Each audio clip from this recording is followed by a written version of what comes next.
ہمارے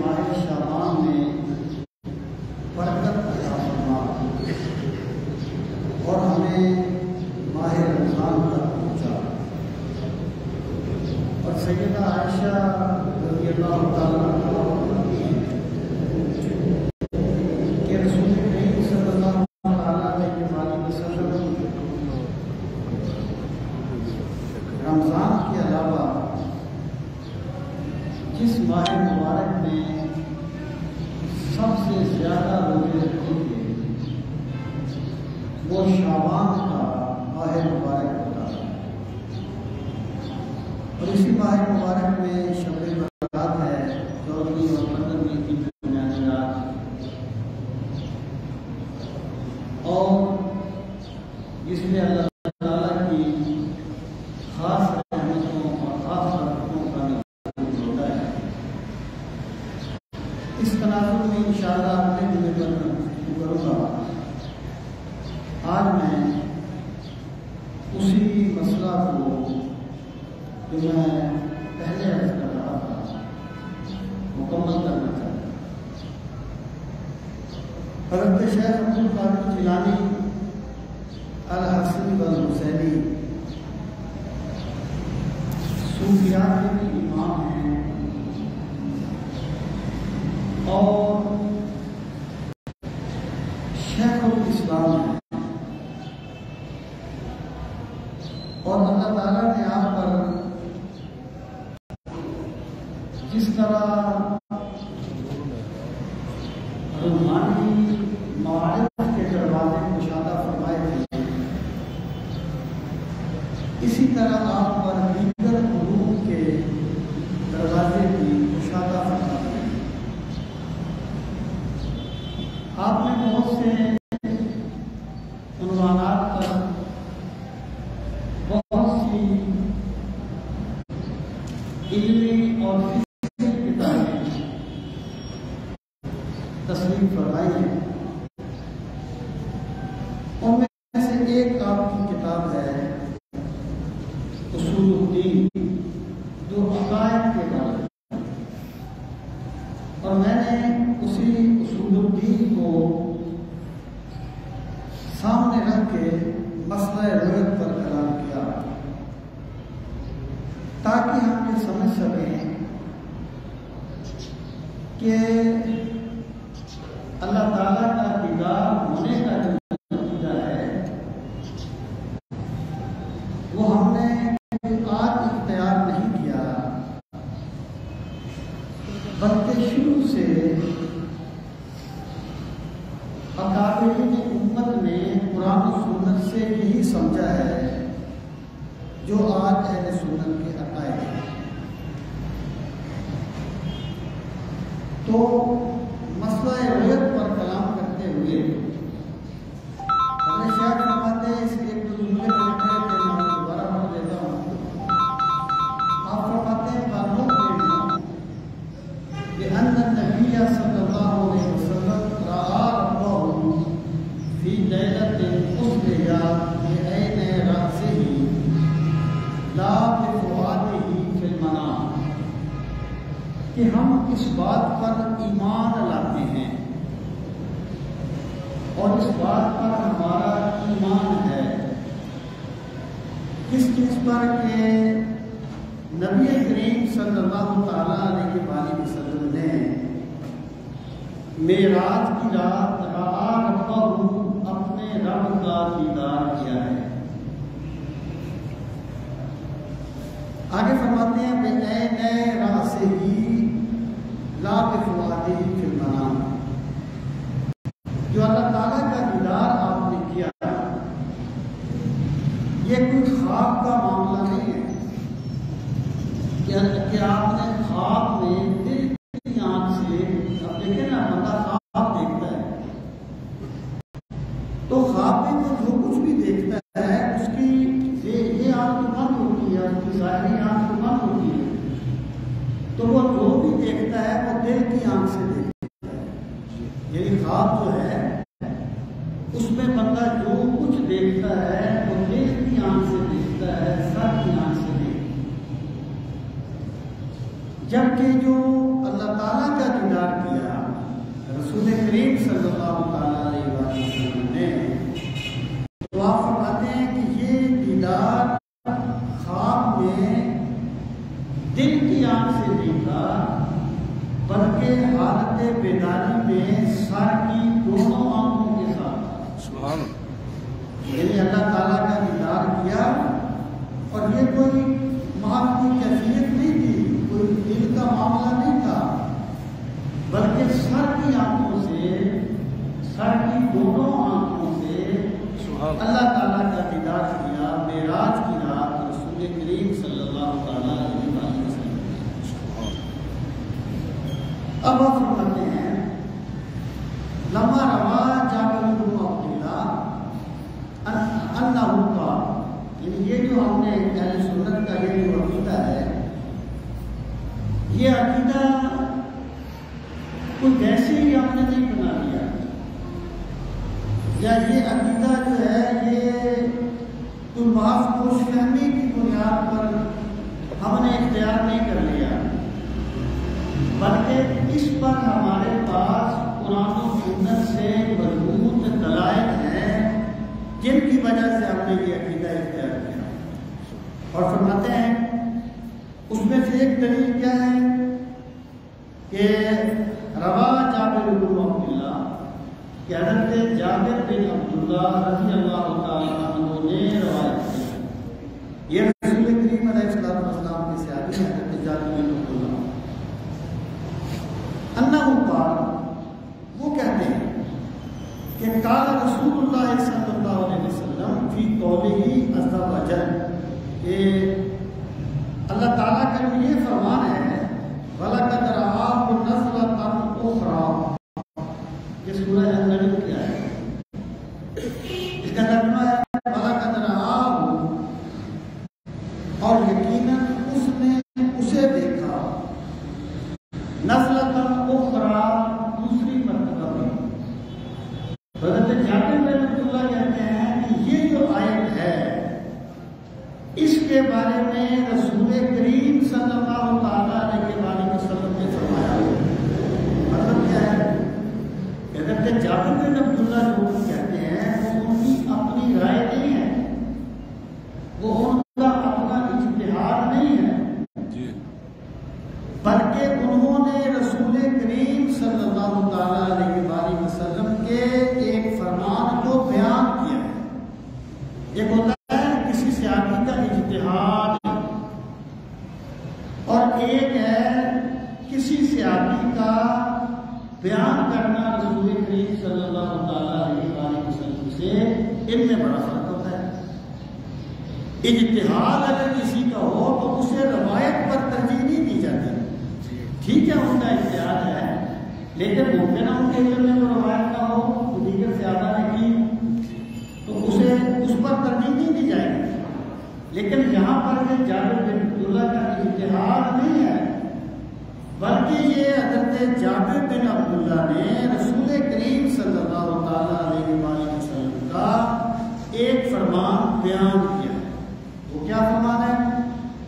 قال رأیت ربی جل اسمہ مشافہۃ لا شک فیہ. وہ فرماتے ہیں کہ رسول کریم صلی اللہ تعالیٰ علیہ وآلہ وسلم نے فرمایا کہ میں نے اپنے رب جلیل کو دیکھا مشافہۃ، بغیر کسی رکاوٹ کے. ایک تو یہ ہے نا کہ فرض کریں مشافہ سے یہاں مراد ہے کہ مثلا سورج ہے، اب سورج کو دیکھنا تو ممکن ہے، بندے کے سامنے ہوتا ہے، لیکن سورج کی شعاعیں بندے کو دیکھنے میں رکاوٹ بن جاتی ہے، بندہ دیکھ نہیں سکتا. یا ایک چیز جو ہے وہ دیکھنی ممکن تو ہے لیکن وہ بہت دور ہے. یا فرض کریں کسی بندے کی نظر کمزور ہے، کوئی بھی رکاوٹ آ سکتی ہے. سرکار فرماتے ہیں کہ میں نے اپنے رب کا دیدار کیا اور بغیر کسی رکاوٹ کے کیا، کوئی رکاوٹ نہیں تھی، اور لا شک فیہ ہے، اس میں کسی قسم کا کوئی شک نہیں تھا. میں نے اللہ تعالیٰ کا دیدار کیا اور اس میں کسی قسم کا کوئی شک نہیں تھا. اور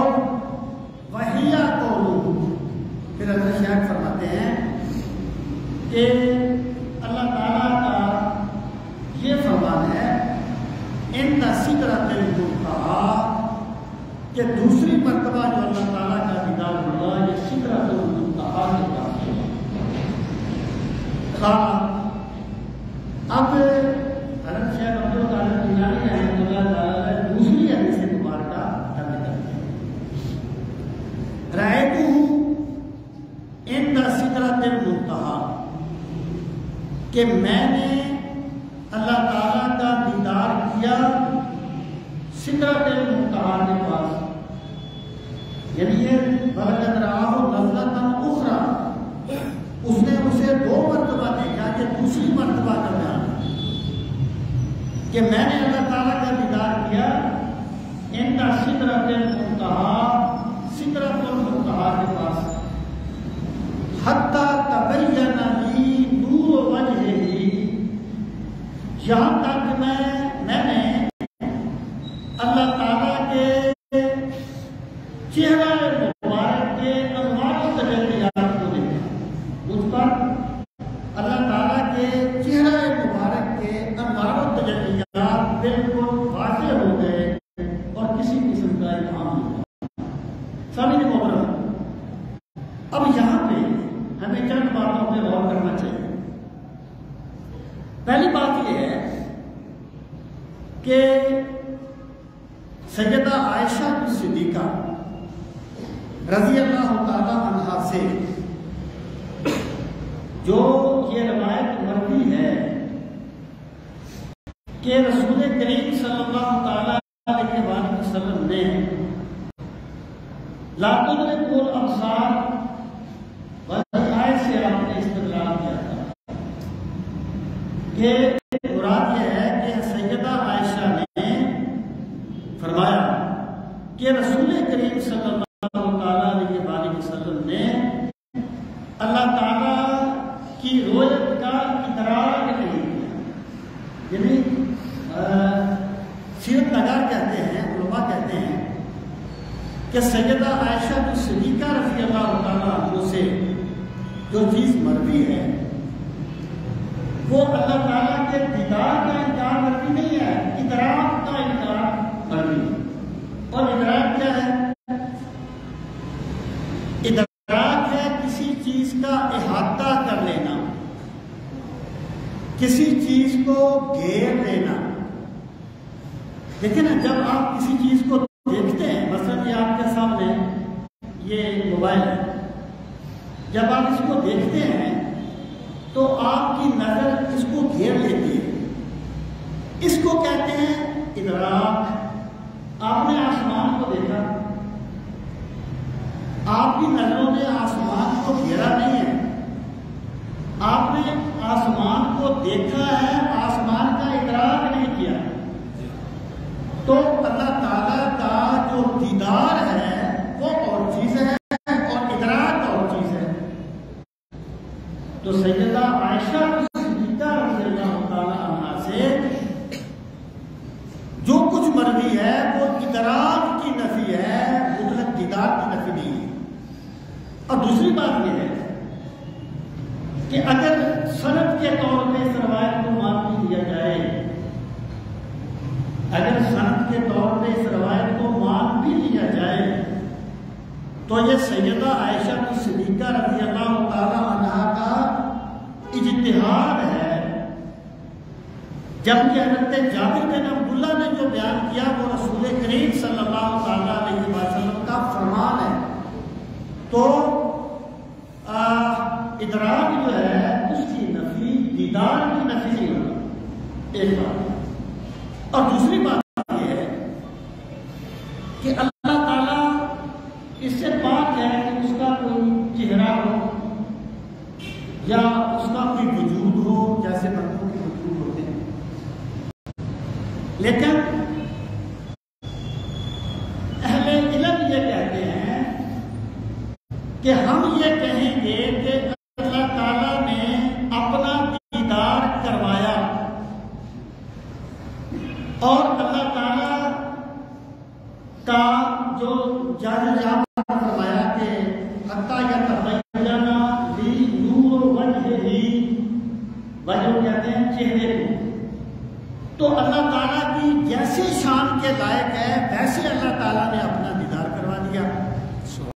ہمیں اس چیز پر مزید بات کرنے کی ضرورت نہیں ہے، کیونکہ اللہ تعالیٰ جس طرح چاہتا ہے کسی بندے کو اپنا دیدار کروا سکتا ہے. اب آپ آگے آ جائیں کہ یہاں پر یہ ایک اعتراض ہوتا ہے. کل میں کسی بندے کی ایک پوسٹ دیکھ رہا تھا، وہ کہتا ہے کہ دیکھو اللہ تعالیٰ کی جو ذات ہے وہ تو اس سے پاک ہے کہ وہ کسی جگہ پر ہو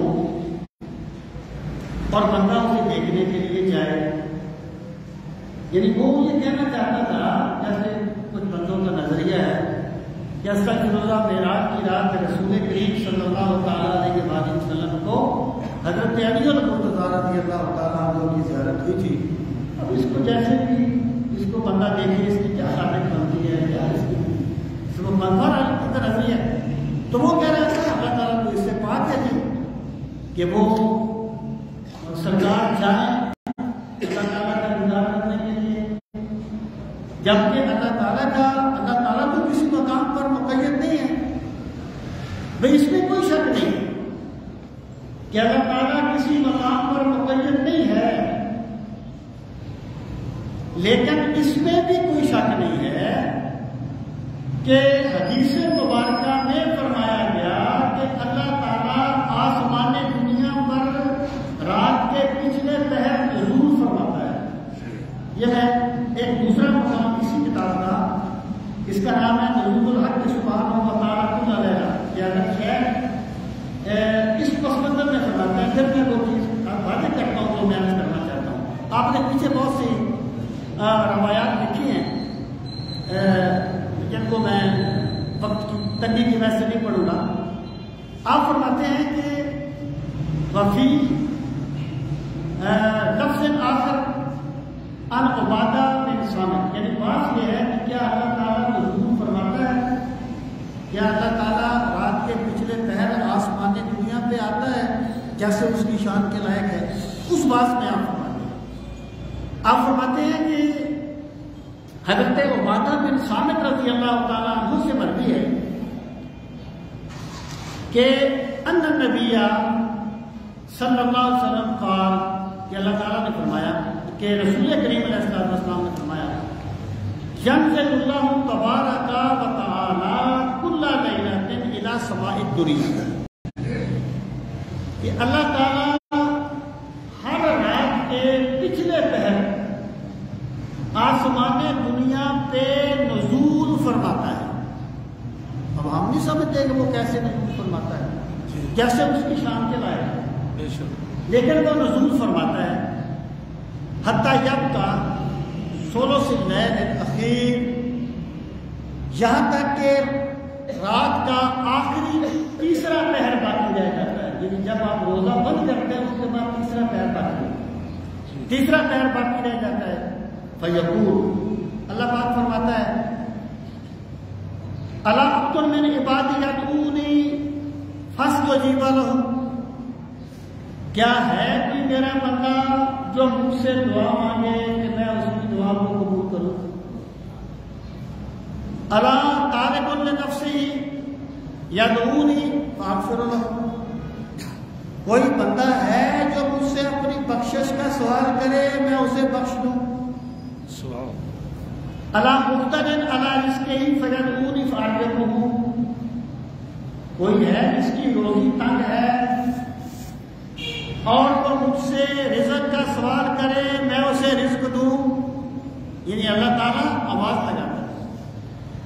الا مظلوم یذکرنی فانصر، کوئی ہے مظلوم وہ مجھے پکارے میں اس کی مدد کروں. الا عان یدعونی فاوفقہ، اور کوئی ہے مدد کا طالب کہ میں اس کی مدد کروں. کہا تو سرکار نے فرمایا فیکون ذالک الی ان یطلع الصبح ویعلو علی کرسیہ،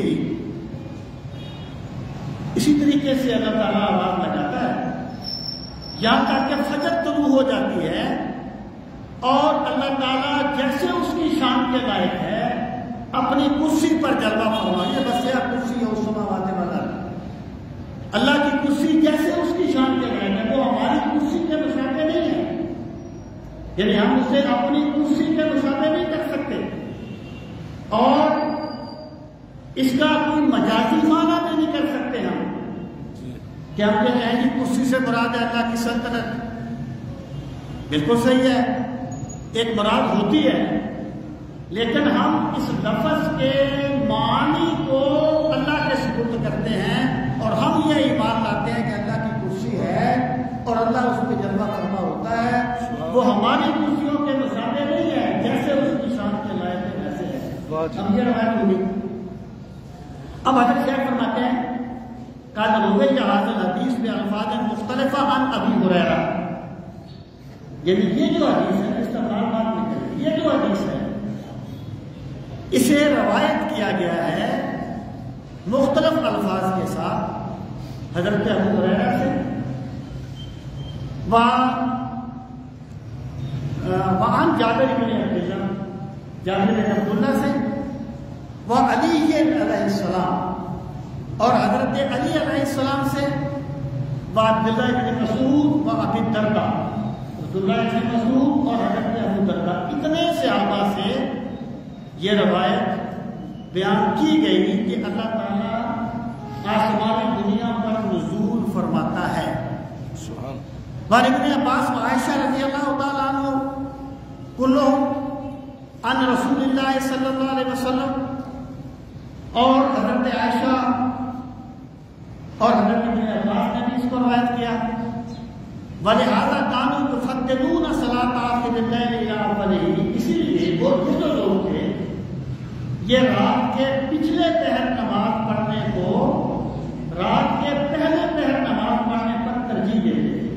یعنی نوافل جو ہیں وہ آپ رات کو کسی وقت بھی پڑھ سکتے ہیں، لیکن یہ جو صحابہ ہیں یہ رات کے پچھلے پہر تہجد پڑھنے کو ترجیح دیتے تھے پہلے پہر نماز پڑھنے پر، کیونکہ وہ اللہ کی خاص رحمت کا وقت ہوتا ہے اور اللہ کی رحمت پکار رہی ہوتی ہے.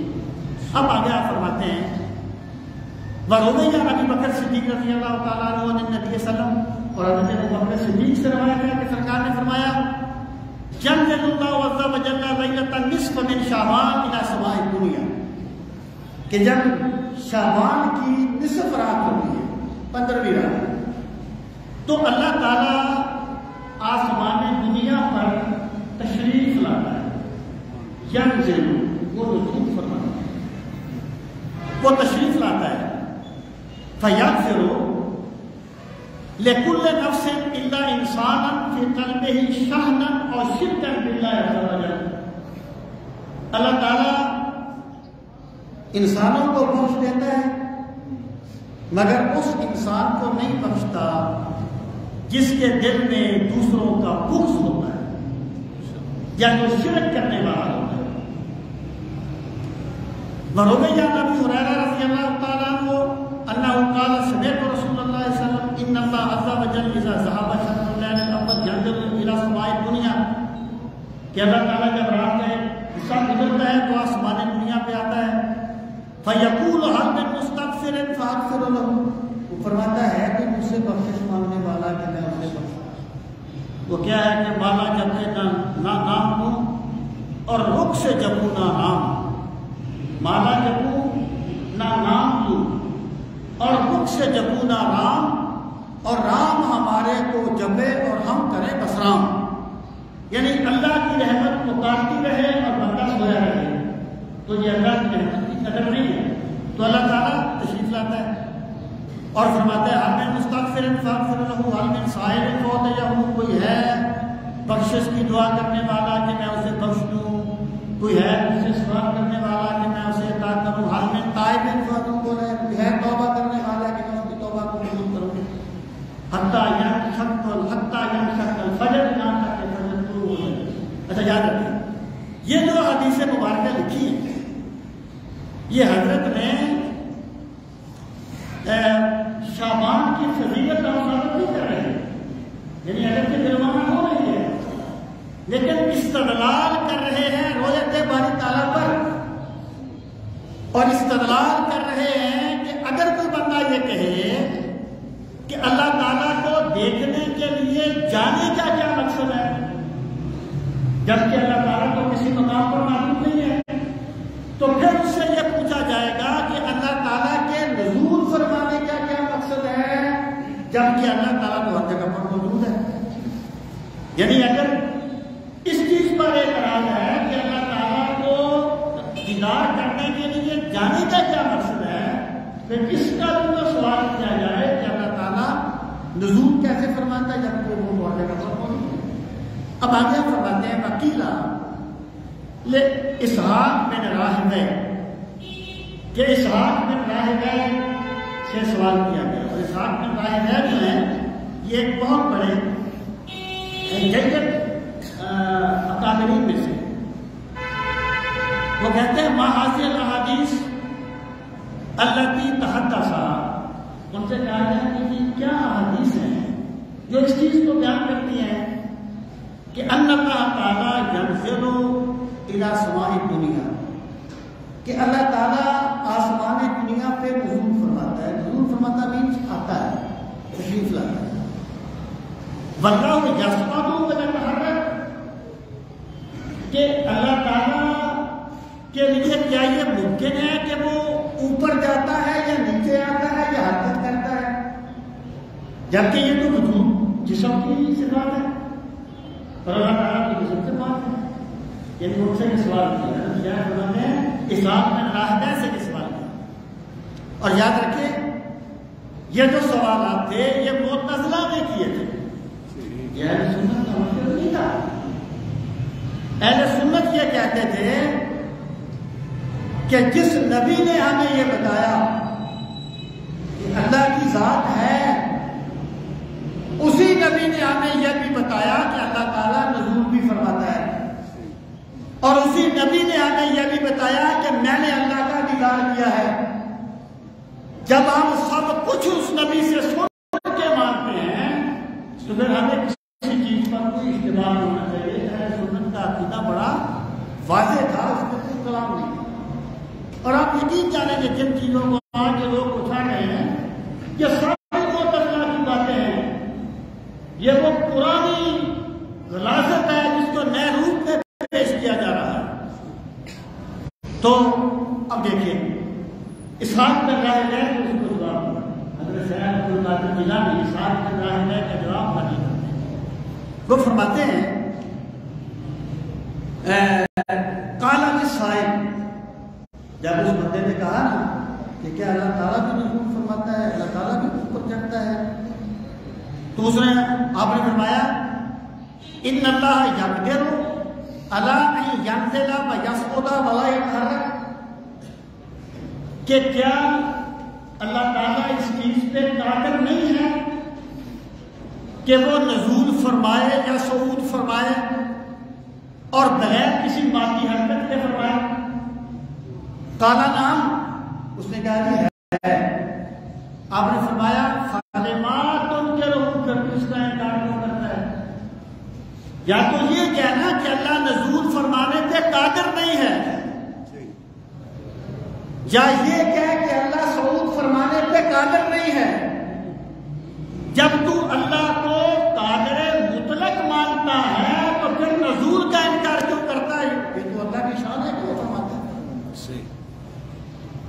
بھئی تو زیادہ سے زیادہ یہ کہہ سکتا ہے کہ میری سمجھ میں نہیں آتا، تو دین تیری سمجھ میں آنے کا پابند تو نہیں ہے۔ تو قیامت تک اپنی انگلی کو نہیں سمجھ سکے گا، پھر آپ نے اس میں کیا کچھ رکھا ہے، اللہ کو کیا سمجھے گا، اس کی شانوں کو کیا سمجھے گا؟ تو جب اللہ تعالیٰ قادر ہے تو پھر اس میں شک کرنے کی کیا بات ہے؟ اور پھر آپ فرماتے ہیں مانا شریک بن عبداللہ، یہ شریک بن عبداللہ سے مروی ہے، لما قیل لہم، جب ان سے کہا گیا اندنا قوما یذکرون هذه الاحادیث فی الصفات، ان سے کہا گیا کہ ہمارے پاس کچھ ایسے لوگ ہیں جو حدیث حدیث میں بیان کردہ اللہ تعالیٰ کی ان صفات کا انکار کرتے ہیں، جو حدیث میں بیان کی ان صفات کا انکار کرتے ہیں۔ بھائی اللہ تعالیٰ ينظر إلى سماء الدنیا کہ اللہ تعالیٰ سماء دنیا پہ نزول فرماتا ہے،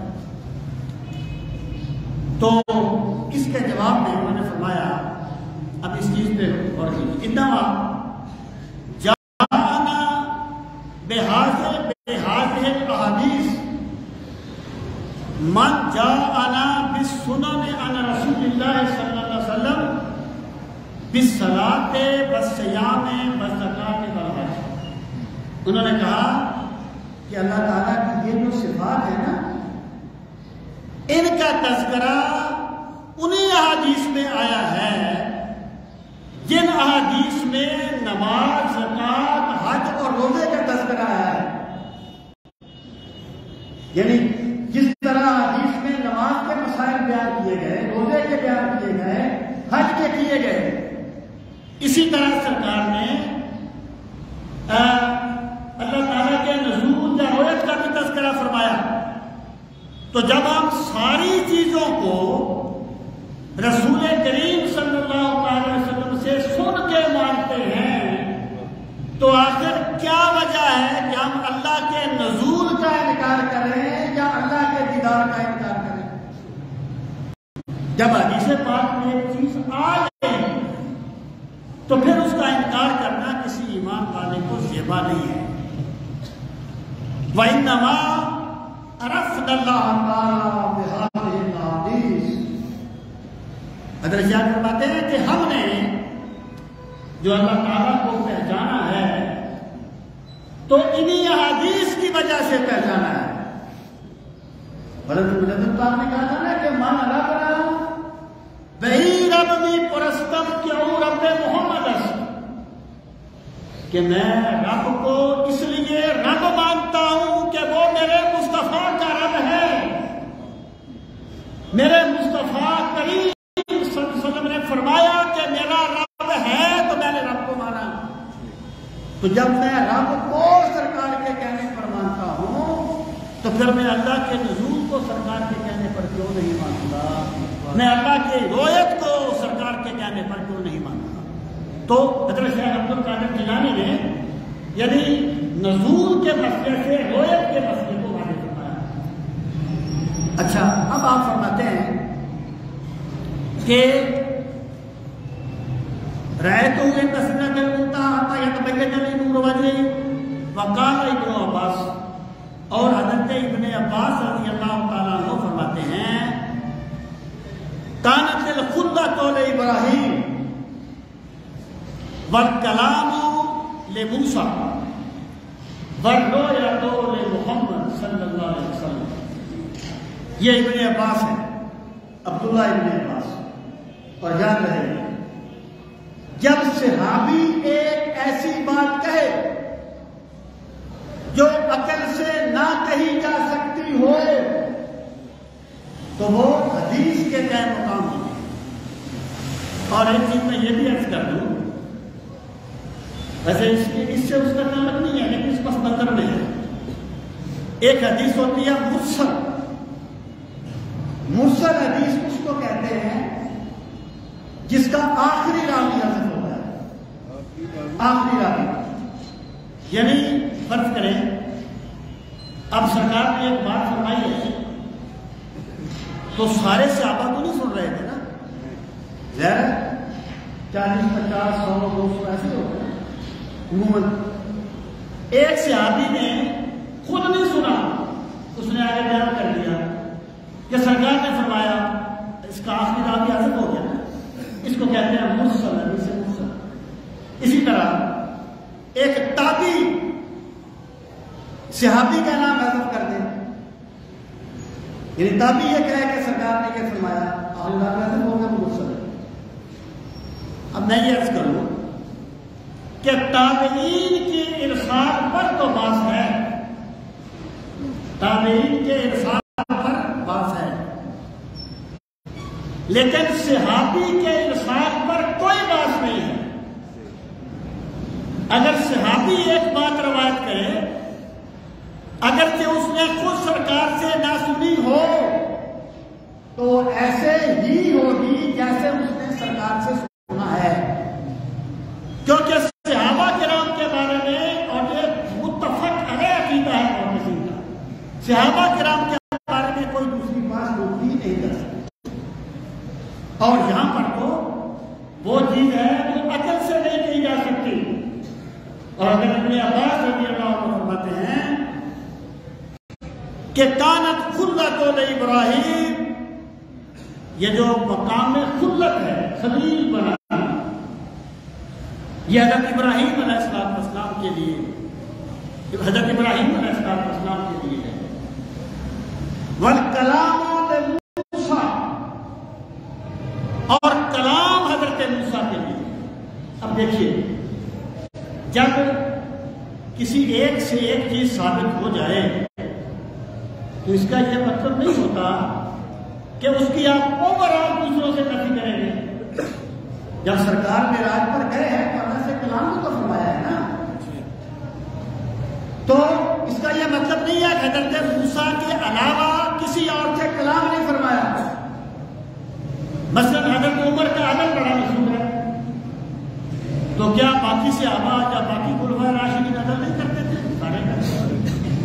کوئی ایک چیز جو ہے نا تو کسی کا تشخص بن جاتی ہے، ایک چیز کسی کی پہچان بن جاتی ہے، اس میں وہ ڈائریکٹ ثابت ہوتی ہے اور بعد دوسروں میں بالواسطہ ثابت ہوتی ہے، دوسروں میں بالواسطہ ثابت ہوتی ہے۔ اگر حضرت عثمان غنی کی حیا مشہور ہے تو باقی سارے صحابہ کو حیا فرمانے والے، اگر ثقافت ہے تو باقی کو تو ثقافت فرمانے والے تھے، ایک تشخص بن گیا۔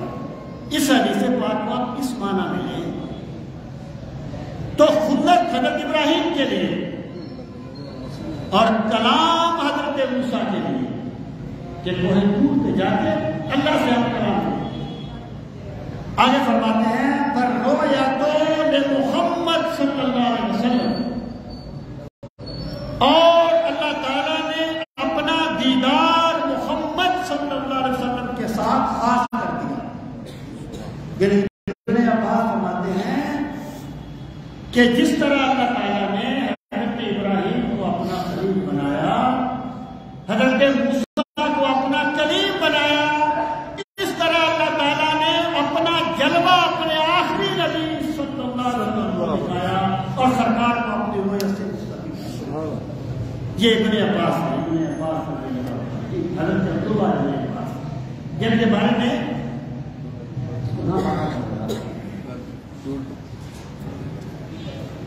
یہ حضرت ابن عباس وہ ہے جن کو حبر الامہ، جس کو ان کو حبر الامہ کہا جاتا ہے، ترجمان القرآن ان کا لقب ہے۔ یہ فرماتے ہیں کہ میں سرکار کو تہجد کے وقت پانی دیا کرتا تھا، ایک مرتبہ سرکار کا دریائے رحمت جوش میں آیا اور آپ نے دعا مانگی اللہم علمہ التعلیم، میرے مالک ابن عباس کو قرآن کا علم دے دے۔ یہ صحابہ کرام میں واحد بندہ جس کی تفسیر ملتی ہے وہ ابن عباس ہے۔ تفسیری اخبار اور چیز ہے، تفسیری اخبار بہت سے صحابہ اور اقوال سے کو اکٹھا کر کے تفسیر بنا دینا یہ ایک الگ چیز ہے۔ جیسے چند دن پہلے میں نے ایک تفسیر عائشہ دیکھی، یا حضرت علی اور مرتضیٰ رضی اللہ تعالیٰ عنہ کی تفسیر پر بھی ایک ساتھ کام کر رہے ہیں، یہ اور چیز ہے۔ لیکن حضرت ابن عباس وہ ہیں جنہوں نے تفسیر لکھی، تنزیل الاقباس کی تفسیر ابن عباس، وہ ہیں ابن عباس۔ وہ فرماتے ہیں کہ اللہ تعالیٰ نے رویت جو ہے وہ اپنے نبی صلی اللہ علیہ وسلم کے لیے خاص ہوا۔ فقال ابن عباس، اور ابن عباس کے لیے بھی فرمایا رأى محمد ربه عز وجل بعینہ مرتين۔ حضرت شیخ عبد القادر جیلانی حضرت ابن عباس کا یہ قول بھی کرتے ہیں کہ ابن عباس کہتے ہیں کہ رسول کریم صلی اللہ تعالی علیہ وآلہ وسلم نے اللہ تعالیٰ کو اپنی آنکھوں سے 2 مرتبہ دیکھا. رہا محمد ربہ مرتین، بعینہ، اپنے آنکھوں سے 2 مرتبہ دیدار کیا اللہ رب العزت کا. یہ ابن عباس رضی اللہ تعالیٰ عنہ کا. اب سامنے محترم، میں یہاں پہ ایک بات عرض کروں. دیکھیں، ایک ہوتی ہے روایت، ایک ہوتا ہے استدلال. ایک ہے روایت، ایک ہے جمیع روایتوں کو دیکھ کے استدلال کرنا. آج کل کے لوگوں کا عملیہ یہ ہے، یہ اپنے استدلال کو صحابہ و تابعین کے استدلال پر ترجیح دینے کے چکر میں پڑے ہوئے ہیں. یعنی جن کے صدقے دین امت تک پہنچا ہے، یہ اپنے استدلال کو ان کے علم و فضل پہ رائج کرنے کے چکر میں پڑے ہوئے ہیں. تو یہ ابن عباس رضی اللہ عنہ. اگر آپ دیکھیں کہ صوفی جو ہوتا ہے نا، صوفی، میں کہا کرتا ہوں کہ کسی بے عمل مسلمان کو دیکھ کے اسلام کے اصول نہیں بنائے جائیں گے.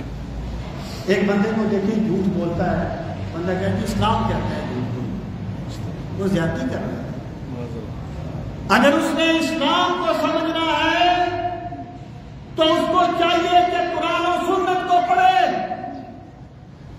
یہ خواہش پرست دنیا دار پیری کے روپ میں یہ تصوف کو بدنام کرنے والے لوگ ہیں.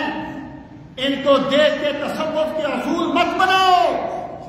اگر تصوف کو سمجھنا ہے تو میرے محسن پاک کو دیکھو، میرے خواجہ اجمیری کو دیکھو، میرے داتا اجمیری کو دیکھو، میرے پیر میرے علی شاہ کو دیکھو، میرے بابا نظام الدین اولیاء کو دیکھو. آپ کو پتہ چلے گا ان کا کوئی قدم بھی نہ قرآن کے خلاف ہوتا تھا نہ سنت کے خلاف ہوتا. حضرت شیخ استدلال کر رہے ہیں، قرآن و سنت سے استفسار فرماتے ہیں. آگے ایک سوال کا جواب دیتے ہیں. وَلَا يُعَارَضُ هَذَا مَا رُوِيَ عَنْ عَائِشَةَ رضی اللہ عنہا مِنْ إِنْكَارِ ذَلِكَ کہ حضرت عائشہ صدیقہ رضی اللہ تعالیٰ عنہ سے معراج کے پس منظر میں جو انکار منقول ہے وہ اس کے خلاف نہیں ہے.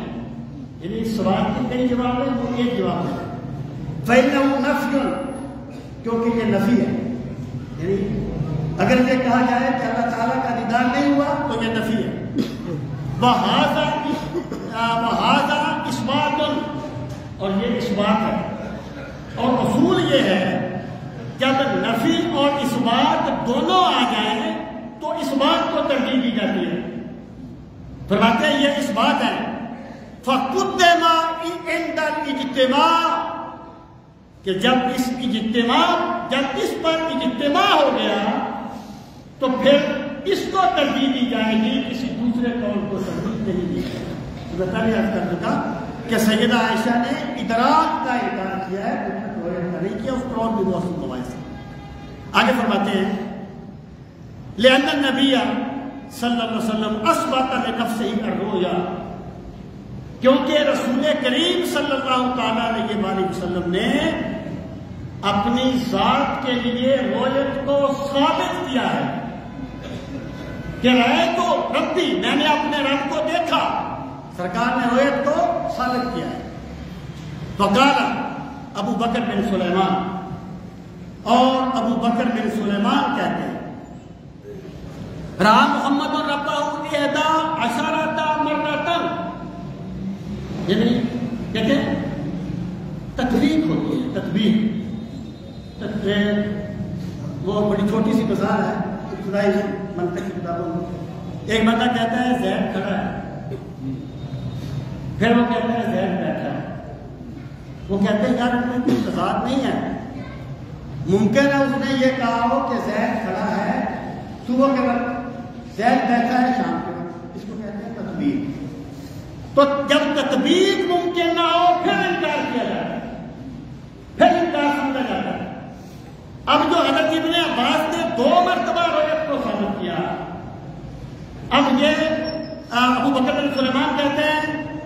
کہ اللہ تعالیٰ کا دیدار رسول کریم علیہ السلام کو 11 مرتبہ ہوا. ان میں کوئی تضاد نہیں ہے، کیونکہ حضرت ابن عباس نے خاص دیدار کی بات کی ہے، اور یہ جو محمد ابو بکر بن سلیمان ہیں، یہ سرکار جو بار بار آئے نمازوں کے سلسلے میں اور گئے، انہوں نے اس کو بھی روایت میں شمار کیا ہے. اور پھر آپ دیکھ لیں کہ ابو بکر بن سلیمان کے قول کو شیخ عبد القادر جیلانی استدلال کرتے ہوئے ذکر کر رہے ہیں. اللہ اکبر. آپ اندازہ کیجیے ان کا مقام کیا. وہ فرماتے ہیں کہ ابو بکر بن سلیمان کہتے ہیں رہا محمد اور ربہ ہوئے 11 مرہ، کہ رسول کریم صلی اللہ علیہ وسلم نے اللہ تعالیٰ کا دیدار 11 مرتبہ کیا ہے. منها بالسنة 9 مرات في ليلة المعراج كان يتردد بين موسى وبين ربه عز وجل سبحان اللہ. يسأله أن يخفف عن أمته الصلاة. کہ 9 مرتبہ تو وہ کہ جب سرکار بار بار اپنے رب کی طرف لوٹے اپنی امت پر نمازوں میں تخفیف کے لیے. واہ جی واہ. پھر آپ دیکھیں حدیث پاک کے الفاظ ہے کہ حضرت موسیٰ نے کہا ارجع الی ربک فاسألہ التخفیف، اپنے رب کی طرف لوٹ جاؤ اور تخفیف کا سوال کرو. سوال یہ ہے اگر اللہ کا دیدار نہیں ہوا تھا تو پھر رب کی طرف لوٹنے کا مقصد کیا ہے؟ اللہ اکبر. پھر رب کی طرف لوٹنے کا مقصد کیا ہے؟ تو یہ چیز بتاتی ہے کہ پہلے بھی دیدار اللہ کا رجا کیا ہوتا ہے؟ لوٹنا. کہ میں یہاں ہوں پھر میں وہاں جاؤں پھر میں واپس ہوں، یہ لوٹنا ہے. ایک بندہ یہاں سے اٹھ کے وہاں چلا جائے یہ لوٹنا نہیں ہے. لوٹنا ہوتا ہے جگہ پر واپس جانا. تو 11 سرکار جو 9 مرتبہ اس وقت دیدار ہوا جب حضرت موسیٰ علیہ السلام کے کہنے پر سرکار بار بار گئے اللہ تعالیٰ کی بارگاہ میں نمازوں میں تخفیف کی. فَنُكِسَ 45 صلاة فی 9 مقامات. تو 9 مرتبہ جانے آنے سے اللہ تعالیٰ نے 45 نمازیں معاف. یہ 9 مرتبہ دیدار ہوئی. وَمَرَّةً بِالْكِتَابِ، اور اللہ کا دیدار 2 مرتبہ کرنا قرآن سے ثابت ہے. 2 مرتبہ کرنا قرآن سے ثابت ہے. تو اگر جب کوئی کسی کا قول درج کرے نا، قول استدلال کرے، اس کا مطلب ہوتا ہے اس کا یہ عقیدہ ہے. مطلق درج کرنا اور چیز ہے، استدلال کرنا یہ استدلال کر رہے ہیں. اس کا مطلب یہ ہو گیا کہ حضرت شیخ عبد القادر جیلانی رحمۃ اللہ تعالی علیہ کے نزدیک معراج کی رات سرکار نے جبریل کو نہیں دیکھا، کسی اور کو نہیں دیکھا، اللہ کا دیدار کیا. اور 1 مرتبہ نہیں 11 مرتبہ میرے رب نے اپنا دیدار کروایا اپنے پاک نبی صلی اللہ علیہ وسلم. اللہ تعالی ہمیں دین کا فہم صحیح نصیب فرمائے. اللہ تعالی ہمیں صراط مستقیم پر ثابت قدم رکھے. ہمارے